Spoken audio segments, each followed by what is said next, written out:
There are two sentences in the Bible that flatly contradict each other, and almost nobody has ever noticed. The first one you already know. Ask, and it shall be given you. Seek, and ye shall find. Knock, and it shall be opened unto you. Every word of that points forward. You ask now. You get later. Then there is the other one. Same book, same teacher, a few pages over. What things soever ye desire when ye pray, believe that ye receive them, and ye shall have them. Read that slowly, because it does not point forward at all. It tells you to believe you have already got the thing before one single circumstance in your life has changed. And then it says the having comes afterward, not before the believing, after it. So which is it? Do you ask and wait, or is it already yours? Those two lines have sat in the same book for 2,000 years, and the second one gets read aloud in churches every Sunday, and hardly anyone has ever been told what it actually says in the language it was written in. It is not a request form. It is a procedure. There are steps in it. They are in a fixed order, and when you run them in that order, the thing works.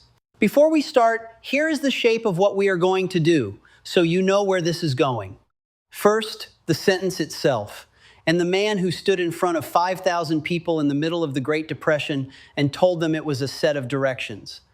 Second, the word the sentence opens with, which is desire, and why you were taught to be ashamed of the one thing the verse begins with. Third, what the word prayer meant to the people who used it best, which is almost the opposite of what it means today. Fourth, the tense. This is the heart of it.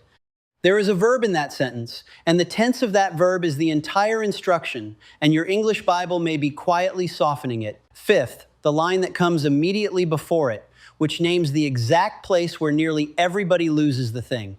And sixth, the final four words, and what you actually do on an ordinary Tuesday once you believe it. 6 movements, 1 sentence. Let us take it apart. Part 1, the sentence nobody finishes reading. In the 1930s, in the worst years America had known, a man named Emmett Fox held a Sunday service in New York City. Not in a chapel. In the Hippodrome, one of the largest halls in the city, and later in Carnegie Hall, week after week, up to 5,500 people came to hear him. Understand what year it was. Men were selling apples on corners. Families were losing houses. And thousands of them, every week, sat down in a theater to hear a quiet Irishman with a slight speech impediment read them verses they had heard since they were children. So why did they come? Because he did not read those verses as history. He read them as directions. In 1934, he published a book on the Sermon on the Mount, and the whole argument of it was that these words were never meant to be admired. They were meant to be used. He treated the Gospels the way an engineer treats a manual. He was not the only one. 9 years earlier, in 1925, Florence Scovel Shinn had published a small book called The Game of Life and How to Play It. And if you open it, you find scripture on nearly every page. She was not writing theology. She was writing for a woman in her parlor who needed rent money by Friday, and she reached for the Bible because she believed it contained the working instructions for exactly that. Now hold the verse in front of you and count what is actually in it. Mark chapter 11, verse 24. What things soever ye desire, when ye pray, believe that ye receive them, and ye shall have them. That is not one instruction. That is 4, laid end to end, in order. 1, desire, something specific that you want. 2, pray, which we will define properly, because the modern meaning of that word has almost nothing to do with what is happening here. 3, believe that ye receive them. Note the tense and hold on to it, because we are going to spend a long time there. 4, and ye shall have them, the result. Last in the sequence, not first. Here is what almost everybody does with that sentence. They do about 1.5 of the 4. They desire, badly, and vaguely. They pray, meaning they ask. And then they stop, and they wait, and they watch the mail, and nothing arrives. And after a while, they decide quietly that it does not work, or that it only worked back then, or that it works for other people. But nothing failed. The sequence was never finished. Step 3, the step the whole thing turns on, never got run at all. There is a reason that step is skipped, and it is not laziness. It is that step 3 sounds on the surface like lying to yourself. You are being told to believe you have something you can plainly see you do not have. Every honest instinct in you refuses that. It feels like pretending. By the end of today, you are going to understand why it is not pretending and why it is, in fact, the most practical instruction in the sentence. But we have to start at the front with the word the verse opens on, because most people are already disqualified at word 1. Part 2, desire is not the sin. What things soever ye desire. Look at where the sentence starts. It does not start with worthiness. It does not start with permission. It does not start with a list of conditions you must meet first. It starts with the thing you want. And for a great many people, that is the first wall. Somewhere along the way, you were handed the idea that wanting is the problem, that wanting more is greed, that ambition is vanity, that a good person makes peace with what they have. Some of that came from a pulpit. Some of it came from a father who lost money once and never trusted wanting again. Some of it came from watching people chase things badly and deciding the chasing itself was the sin. So a whole generation of decent people learn to want things sideways. They will not say they want money. They will say they want to be comfortable. They will not say they want the house. They will say they hope things work out. They have taken the one raw material the entire process requires and sanded it down until there is nothing left to work with.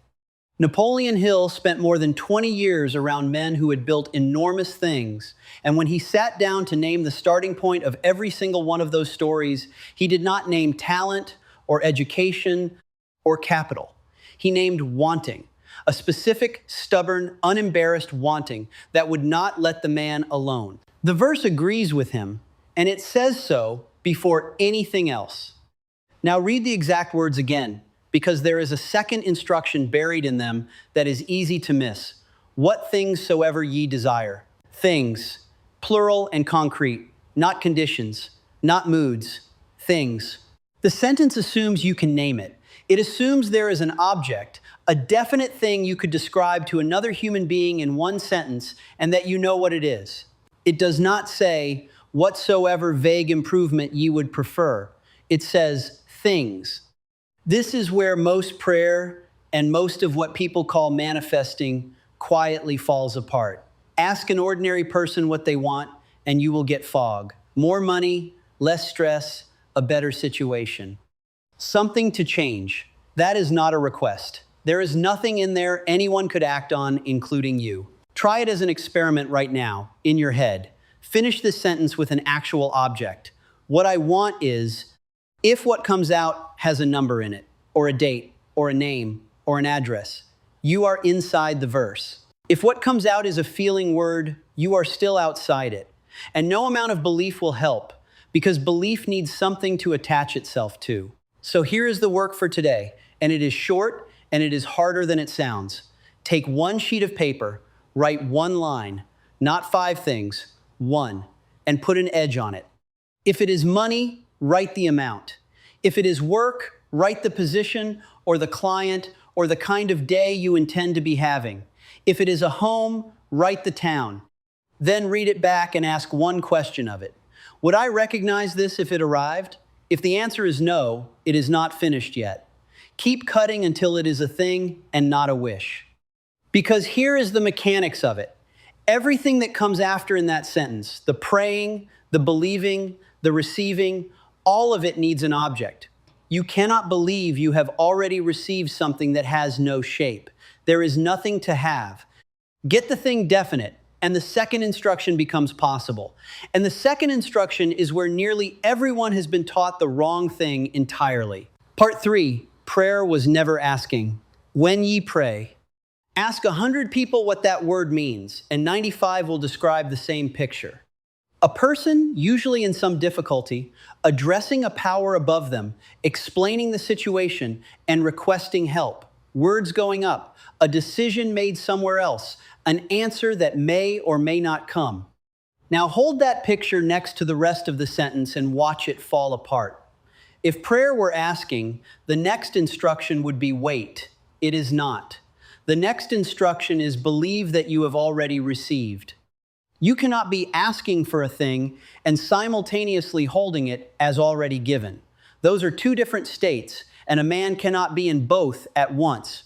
So the asking picture is wrong, or at least it is only the doorway. Something else is being described. Neville Goddard spent his life on exactly this question. He lectured in New York from the 1930s through the 60s, and he did not read the Bible as a record of events in the ancient Middle East. He read it as instruction, as a description of what happens inside a human being written in story form.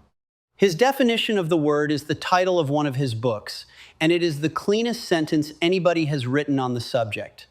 Prayer is the art of believing what is denied by the senses. Read that once more. Not the art of asking, the art of believing what your eyes are currently telling you is not true. That is a skill, not a request. And like any skill, there is a right way to practice it. And Goddard did not just theorize about it. He tested it on himself in the least forgiving conditions imaginable. In November of 1942, he was drafted into the United States Army. He was in his late 30s with a wife and a young child, and he was sent to Camp Polk in Louisiana for basic training. He wanted out. He filed the ordinary application for a discharge through the ordinary channels, the way any soldier would. It came back within a day, disapproved, signed by the colonel.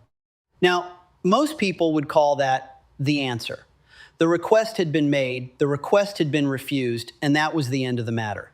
But Goddard did something else.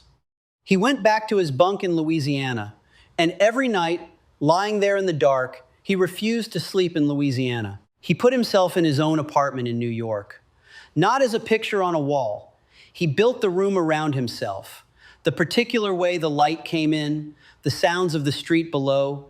His wife and daughter in the next room. He lay in an army bunk and slept night after night in a man's bed in New York City who had already been discharged and had already come home. He did that for 8 nights.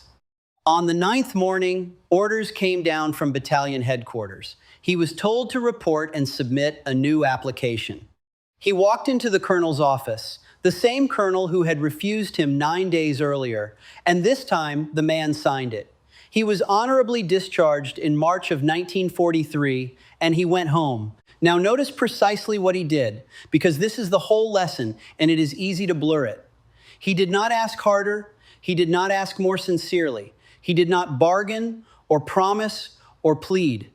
He stopped asking to go home, and he went home in the only place he could actually go, which was inside himself, and he stayed there until the outer world caught up with the inner one. That is what the verse means by pray. It is an act of occupancy, not an act of petition. And here is the practical part, the part you can do tonight, because there is a window in every 24 hours when this is dramatically easier. It is the few minutes before you fall asleep. Not lying awake making plans, that drowsy edge where your thinking has gone soft and you are not quite arguing with anything anymore. In that state, the ordinary defenses are down, and whatever you construct sinks in without being audited. So construct one short scene, not the whole life. One moment that would only be happening if the thing were already yours. The handshake, the keys, the number on the screen, the particular sentence somebody would say to you, and then live in it, in the first person, until you drift off. Not watching yourself from outside like a film. Inside it, looking out through your own eyes. That is prayer, in the sense the verse is using the word. And it is a practice, which means it belongs in a day, morning and night, not in an emergency. If you want the structure for that, I made a free daily auto-suggestion sheet, and it is genuinely the whole thing on one page. What you are aiming at, the handful of things that move it, what you are grateful for, the sentences you speak over yourself, and a short evening check to see whether the day matched. It comes with 3 short emails that show you how to use it, so it actually takes root instead of becoming another piece of paper.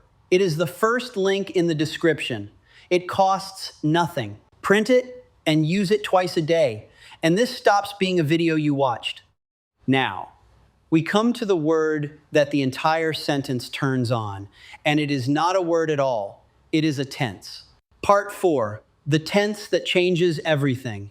Believe that ye receive them. That is the King James wording, and even in the English, you can feel that something is odd.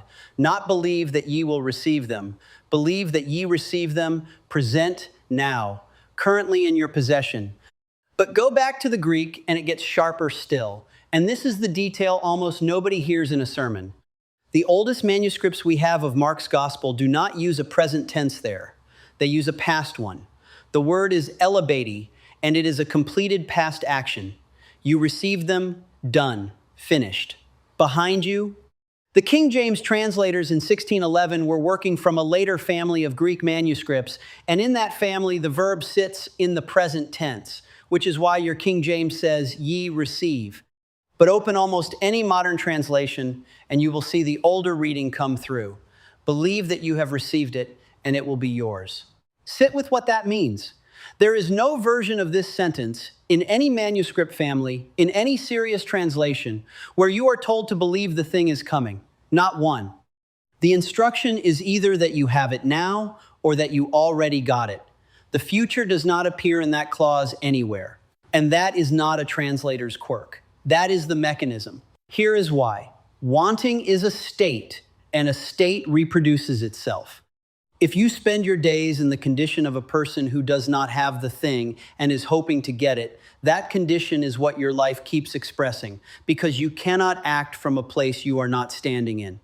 A man who feels short of money makes the decisions of a man who is short of money. He hesitates, he undercharges, he takes the safe thing, he does not ask. And every one of those decisions produces more evidence that he was right to feel short. Goddard put it plainly. An assumption, though false, if persisted in, will harden into fact. That is the sentence in the whole body of his work I would tattoo on the inside of your eyelids. Not that assuming is nice. That assuming is causal. So the past tense is not a piece of poetry. It is the switch. The moment you move the verb from I will have to I have, you stop being a person who wants and start being a person who has. And a person who has behaves completely differently within about a week, and the behavior is what the world responds to. Now, the honest objection. Is this not just lying to yourself? You look at your bank account, you look at the empty chair, you look at the diagnosis, and the verse is telling you to believe something that is visibly not so. Here is the answer, and it is the reason we spent time on Goddard's definition. The verse is not asking you to deny the fact. It is asking you to stop treating the fact as the final word. Your senses report the present arrangement. They have no information whatsoever about the next one. Every fact you can currently see was, at some point, not a fact, and something moved it from one column to the other. And you are already doing this in the other direction every day without noticing. Ask a man who has been broke for a decade whether he believes he will be rich, and watch what happens in his face. That is not a reasoned conclusion. That is an assumption he has persisted in for so long it hardened, and now he calls it realism. He has been running this exact mechanism his whole life. He has just been running it backwards. So the work here is not to invent a new power. It is to reverse the direction of one you have been operating flawlessly since childhood. Here is how you test it this week, and I want you to be strict about the wording. Take the one thing you wrote down, now say it in 3 different tenses out loud, and notice what your body does with each one. I want it. Feel that one. There is a small ache in it, a leaning forward, a slight tension in the chest. That is the state of not having. I will have it. Slightly better and completely useless, because it is permanently one step ahead of you. The future is a place you never arrive. I have it. That one is uncomfortable. And if it is uncomfortable, you have found the right sentence. That discomfort is not a warning. That is the sound of an old assumption being contradicted for the first time in years. Stay in the discomfort. It fades faster than you would think, usually inside a fortnight of doing it properly, and what replaces it is a kind of quiet that you will recognize as the thing rich and settled people have that you thought was luck. Change the tense, and you have done the hard part of the verse. But there is one more line to deal with, and it is the line that comes immediately before the one we have been reading, and it names the exact place where almost everybody drops the thing. Part 5. Do not doubt in your heart. Whoever wrote Mark's gospel down did not leave verse 24 standing on its own. There is a line immediately before it, and it is more specific, and it is the one that tells you where the leak is. Verily I say unto you, that whosoever shall say unto this mountain, Be thou removed, and be thou cast into the sea, and shall not doubt in his heart, but shall believe that those things which he saith shall come to pass, he shall have whatsoever he saith. Two body parts are named in that line, and they are named deliberately, the mouth and the heart. Whosoever shall say, and shall not doubt in his heart. Which means the process has two halves, and they have to agree. Take the first half, whosoever shall say. The instruction is spoken, out loud, not thought about, not felt, not intended, said. And it is said to the mountain, which is to say, it is said at the obstacle itself, not about the obstacle to somebody else. Florence Scovel Shinn built her entire teaching on this. Your word is your wand, she wrote, and she meant it in the plainest possible way. Not that words are powerful in some vague inspirational sense, but that the sentences coming out of your mouth are the tool, the actual instrument, and that most people are holding it backwards and swinging it at themselves. Because here is what she noticed in the people who came to her. They would come and ask her to speak the word for some situation, and she would speak it with them, and then they would leave her parlor and spend the rest of that same week saying the opposite. Not deliberately, just in passing, over dinner, on the phone, the way you do. Nothing ever works out for me. I always end up here. Watch, it will fall through. She had a phrase for what that does. It neutralizes. You give the instruction, and then you spend 6 days quietly canceling it, and then you conclude that the instruction had no power. Now, the second half, and this is the harder one, shall not doubt in his heart, not in his head, in his heart. Because the verse is not asking you to have no intellectual objections. Objections are fine. You can hold a perfectly sensible awareness that this is unlikely and still run the process. What it is asking is that underneath, in the part of you that does not use words, you are not braced for it to fail.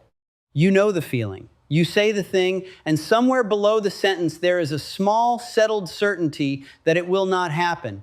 And that quiet certainty is louder than the sentence was. That is what doubting in the heart is. It is not disagreement. It is a posture of bracing. And the way you find it is not by examining your beliefs. It is by watching your commentary. For the next 24 hours, listen to yourself talk about your own life, out loud and internally, and just count. Do not fix anything. Do not correct yourself. Do not feel bad. Count. Most people, doing this honestly for one single day, are shocked because the running commentary is relentlessly against them, and they had genuinely never heard it before because it sounds exactly like their own reasonable voice. Let me give you a picture of what the opposite looks like. In 1975, there was a 20-year-old sitting in his mother's beauty parlor in Mount Vernon, New York. He was failing out of Fordham University. He had no plan, no direction, and by his own account, not much going for him at that point. An older woman, under one of the hairdryers, kept looking at him. Eventually, she said she had a prophecy for him, and she asked for a piece of paper, and she wrote it down. She told him he was going to travel the world and speak to millions of people. Now, think about how that lands on a 20-year-old who is flunking out. Everything reasonable in him should have laughed. He did not laugh. He kept the paper. He did not argue with it. He did not explain it away. He did not spend the next decade telling people about the funny thing an old lady once said to him. He carried it as though it were information about his life. That young man was Denzel Washington. He started acting a few months later. He has told that story many times since, and he still describes it as the moment somebody handed him a description of a life he had not yet lived, and he simply accepted it. That is what not doubting in the heart looks like in a real person. He was not shown evidence, he was handed a sentence, and he declined to fight it. And if these four old teachers are starting to sound less like history and more like something you could actually use this week, then subscribe, because this is what we do here. We take the oldest working material there is, and we put it back in your hands. So the practice for this part is a guard, and it is not complicated. Say the thing out loud once a day, at the obstacle, in the past tense, and then for the rest of the day, do not argue with it. You do not have to defend it. You do not have to feel it constantly. You just have to stop canceling it. Part 6, and ye shall have them. And now the last 4 words, and ye shall have them. That is the only future tense in the entire sentence, and look where it sits, at the end, after the desire, after the prayer, after the believing, which tells you the order, and the order is the whole difficulty, because everyone alive wants it the other way around. Everyone wants to have it first and then believe it. That is not faith, that is receipt. Anybody can believe in a thing they are holding. The verse puts the having last on purpose. It is the effect. It was never the cause. And so long as you insist on seeing it before you will believe it, you have taken the sequence and reversed it, and then you have concluded that the sequence does not work. But there is a second thing in those 4 words, and it is the half that the softer version of this teaching always leaves out. Ye shall have them. Have, which means it lands. In the world, in your actual hands. This is not a philosophy about feeling better. The sentence promises delivery, and delivery happens through ordinary channels, which means through what you do. That is why the older teachers never separated the inner act from the outer one. Shin, after she spoke the word with somebody, always sent them out to do something. Some small physical act that only makes sense if the thing is already true. She called it digging the ditches. You do not wait for the rain and then dig. You dig, and that is your evidence, offered in advance. Hill did the same thing from a completely different direction. He wrote a great deal about faith, and he never once left it sitting there. He wanted the faith turned into a written plan the same day, and the plan turned into action before the week was out. And if the plan failed, he wanted a new plan built. And he considered a man who prayed and did not move to be simply a man who had not finished the process. And Goddard, who of the 4 is the one people accuse of pure imagination, did not sit in his bunk waiting to be teleported home. When he was told to report and file the application again, he got up and filed it. He walked into that office. The inner work made the door appear. He still had to walk through it. So what does it look like in a normal week? It looks like this. You do the inner work at night, in that drowsy few minutes, and you get up in the morning and you ask one question. If it were already true, what would today look like? Not what would I do to get it? That is the wanting posture again, and it leaks. Ask what a person who already has it does on an ordinary Tuesday, and then go and do one of those things today. Make the call you would make, clear the space you would need, charge the price you would charge, turn down the thing you would turn down. And then there is the stretch nobody warns you about, so let me warn you. There will be a period, usually 2 or 3 weeks in, where you have done everything correctly and absolutely nothing has happened. The sentence is said, the scene is built, the behavior has changed, and the world has not moved an inch. That stretch is not failure, and it is not a sign you did it wrong. It is simply the gap between when a cause is set and when an effect shows up. And every single one of these teachers described it, and every single one of them said the same thing about it. The people who lose are not the ones who did it badly. They are the ones who stopped during the flat part, went back to the old sentence, and never knew how close they had been. Hold your ground through the flat part. And when the first thing does move, and it will be small, and it will be easy to explain away, do not explain it away. Write it down. That first small piece of evidence is doing a job. It is not the prize. It is the thing that turns a belief you are holding on purpose into one you no longer have to hold at all. We have taken one sentence apart, and here it is put back together.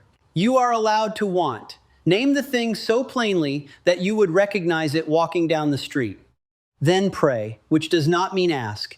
It means go and occupy the finished thing in your imagination until it feels ordinary. Then believe you have it, in the past tense, the way the oldest manuscripts wrote it. Then say it out loud at the obstacle, and stop canceling it for the rest of the day. And then get up and behave like a person for whom it is already settled, and hold that through the flat weeks, and ye shall have them. That is one verse out of one book, out of a shelf of them. Because that is the thing about this material. Hill wrote in Virginia. Shin wrote in a New York parlor. Goddard lectured from a stage in Manhattan. Proctor taught it in Toronto 50 years later.